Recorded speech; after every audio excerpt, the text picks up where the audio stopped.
Yeah, so the 6.6 million initial unemployment claims from last Friday doubles the previous week, which was clearly 3.3 million.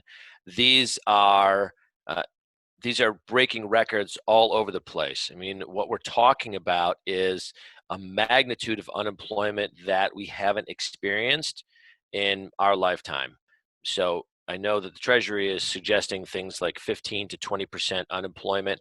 I think that that's a bottom threshold. I wouldn't be surprised to see something in the neighborhood of 35, 40, even 50% unemployment.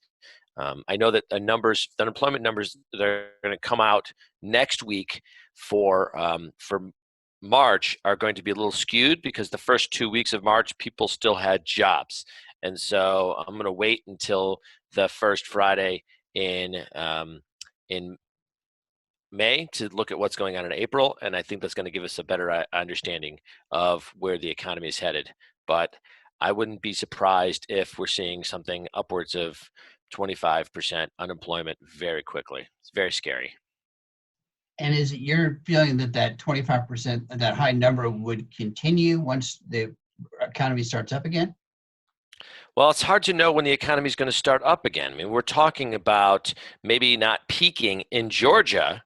We're maybe not peaking until end of April, April 20th, April 25th. That means we still have probably 6 to 8 weeks after that before we're out of danger for some kind of a relapse. I mean, we don't want a rolling relapse of COVID. So if we're talking peaking in 3 weeks, the economy is probably a full quarter, maybe 2 quarters away from resettling. When the economy does come back, two thoughts, if you will. One of them is that you have this V where the economy has gone into a ditch and comes out very quickly because of latent demand. So all the things that you haven't been able to do the last couple of months, you're gonna want to do all of them all at once. So you say, I haven't had a steak dinner out, let's go get a steak dinner. I haven't gone to the movies, let's go to the movies. And we haven't been to Disney in a long time. What the heck? Let's go do that. Let's drive in a brand new car. Just craziness. I am a little bit more, let's say, um, I'm a little bit more restrained in my expectations. So I believe that we're going to come out of this and it's going to be much slower than this dramatic V. It's going to be much more like, let's say, 2001 recession, what they call the jobless recovery, where things kind of got back to normal, but a lot of people still were very hesitant in how they purchased. So more of a U than a V? Like a really drawn out smiley face of a really large person. I mean, a very, very shallow, I mean, we're coming out and it's a frown, right? I mean, it's not going to be, it's going to be dramatic down and then very, very, very shallow coming out. So I don't know. It's going to look like a hockey stick kind of. I mean, it's not going to be good. I don't even know what that letter is. It's a not good letter. All right. So let's see. So the uh, the care bill, do you feel like it's going to help us? It's not going to hurt us. I mean, they're really just talking about magnitudes of how bad we are and whether or not this gets us out of a jam. I mean, clearly having $1,200 checks in our pockets or $2,400 checks in our pockets, there's nothing bad about that. It's fine. I'm a little bit skeptical about how far that's going to go and what kind of traction that's going to have on the economy.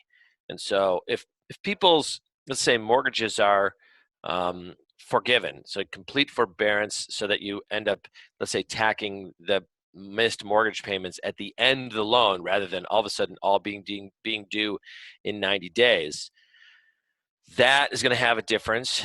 And so if you don't have to make those payments, you can use your check for other things, other household expenses. It's hard to know what people are going to do with that and how that multiplies through the economy. I think it's a little bit too little. I mean, it was passed pretty quickly, but it wasn't. I mean, it's not going to get into our hands quick enough. That's part of my fear. And so when I say a little bit too little, I've been saying a little bit too late, and that is people's mortgages are due now. I mean, today is beginning of April. I was mentioning earlier, $80 billion in rents are due in the next 10 days across our country. $80 billion of rents. There's going to be lots of banks that are not going to get their payments. Lots of companies are going to see people miss payments that ordinarily wouldn't. And it's not just going to be 1 month. It could be month, 2, 3, 5, 6 months worth of payments that people are going to miss. Having a $1,200 check isn't going to help that. So let's say nobody's going to turn this money down. It's not determined how much of an impact it's going to have. So we are seeing a lot of companies laying off people. Yeah. And my question to some of them has been, does your company not know about the stimulus plan, which is supposed to cover employees so they don't have to be laid off? Is it a matter of cash flow? Do companies just not have the money right now and they don't know when they're going to get that money? Why lay people off when the government is telling you we're going to give you money to keep your people on? So this is a good question. The CARES package, and the question, since the CARES package covers parts of layoffs or is designed to minimize layoffs, then why are companies continuing to lay people off? So here's what's happening. The CARES package offers part of it is called the Payroll Protection Plan. And what it is it's a loan, an SBA loan that a company can receive, and it's $100 million is capped, but it can be 2.5 times what your monthly payroll is. And parts of it will be forgiven if you can show that you're using that to continue your payroll for your workers for the next 8 weeks.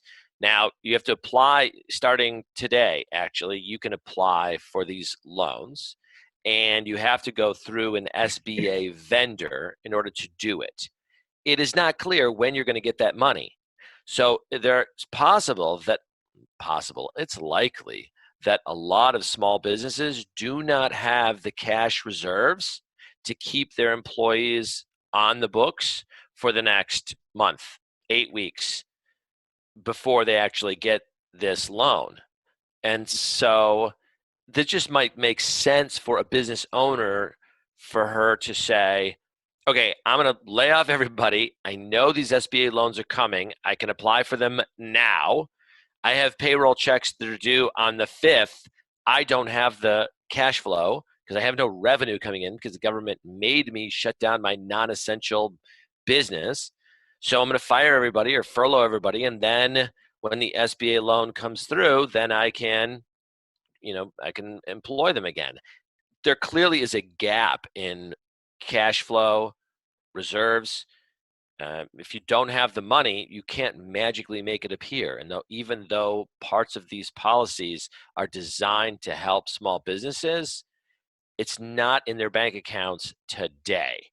And it might not be there for 5 or 6 weeks. So I have to imagine that companies are doing what makes the most sense for them.